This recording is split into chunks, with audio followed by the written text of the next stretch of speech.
If you want to strengthen your ability to handle grief, then watch this video until the end. You know, I never wanted to be devastated by losing someone that I love. I never want to be devastated by losing someone that I love.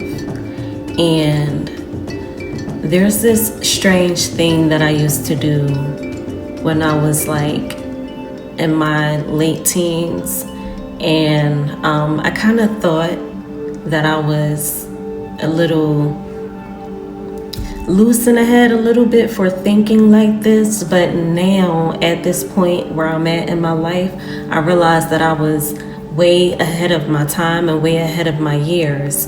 But I would actually imagine that everyone that I love, everyone that I felt like I needed in this life, I would imagine them gone. Like I would imagine that they had transitioned, that they had passed away, and that I no longer had them in my life. And what that did was it got me used to the shock factor of losing them. It prepared my mind. I actually experienced their death in my mind time and time again before I actually started to lose some of these people. Like, for instance, my grandmother is someone who I had been extremely close to my entire life. Like, she is someone that I would consider my life, like a cornerstone of my life. And the thought of losing her just devastated me just in thought and theory. And I was like, whoa, I don't like this feeling. So I did this practice where I would just imagine that I didn't have this person in my life and what that would feel like and how I would go on without them.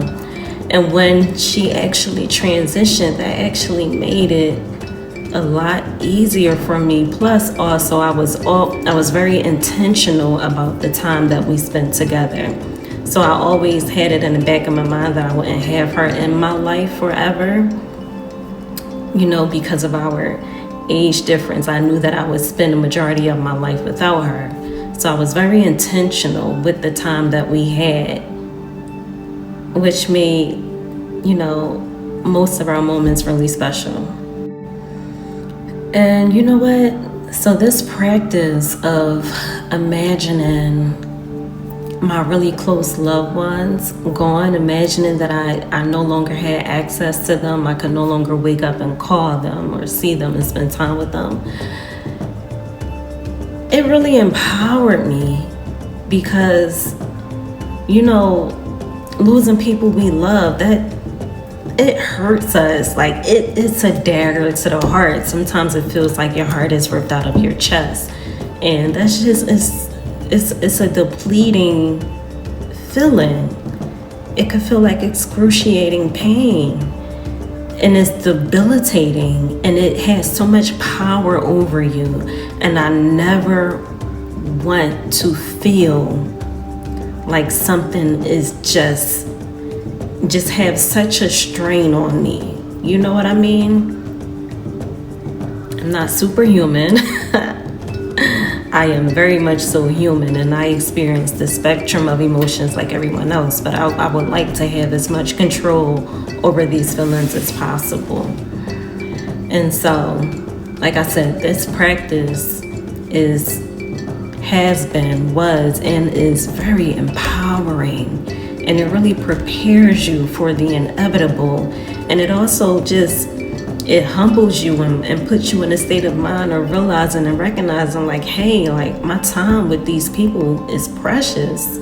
So let me make the best out of the time that I have.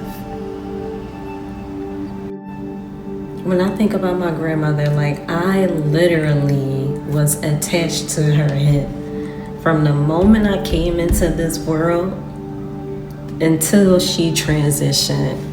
And even still, I feel her spirit just guiding and supporting me. Like there will be times where like I'll see her nickname on a license plate, or I'll see my nickname on a license plate, and I'm like, oh, she giving me a shout out. Or I'm like, Grandma, let me get a reminder that you're here right now. And I'll be reminded, and it's like she is just like still my biggest cheerleader. Like I consider her one of my spirit guides. But I mean, I would literally, like, before she transitioned, like the last few years of her life, like, we talk so much. Like, we always talk a lot, but we talk so much. When I say, like, I will wake up, get ready for work, like 5:30 a.m., I will be calling her 6:30 a.m. Then we talk again like 9 a.m. Then I go on lunch, we be talking like 12 p.m. Then I get off of work, we be talking at 4 p.m. And then we'll talk around 6, or I'm at her house, and then I'll talk to her before I go to bed. And then the same thing the next day, and the next day, and the next day. So it's like, I literally it was just like second nature to talk to this person, to the point where after she passed away, years went by and I would still like go to grab my phone and be like, let me call my grandma and tell her about and I'm like, oh So then I started talking to her just in ether, just talking to her.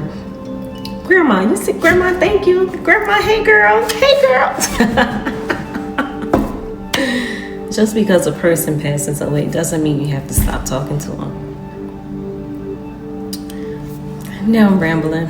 Okay, hope you enjoyed this video. God bless. One famous study from the University of California, Riverside, found that imagining the absence of positive events in one's life actually produced stronger feelings of gratitude for those events. This practice desensitizes fear and builds psychological strength. It trains your mind for loss before it happens, and it rewires your brain towards gratitude, which is neuroplasticity. Some may argue that this practice desensitizes a person by making them detached and cold, but this practice actually breaks emotional numbness and increases appreciation. It also helps you bounce back faster after pain, heartbreak, or loss. What I was doing without even realizing it was training my mind for loss, strengthening my brain, rewiring my brain. Psychologists actually study this. It's called anticipatory grief and negative visualization. And studies show that when you imagine losing something you love, you don't become weaker, you don't become cold and detached. You become more grateful, more aware, more present, more appreciative. And you become more emotionally prepared for the inevitable.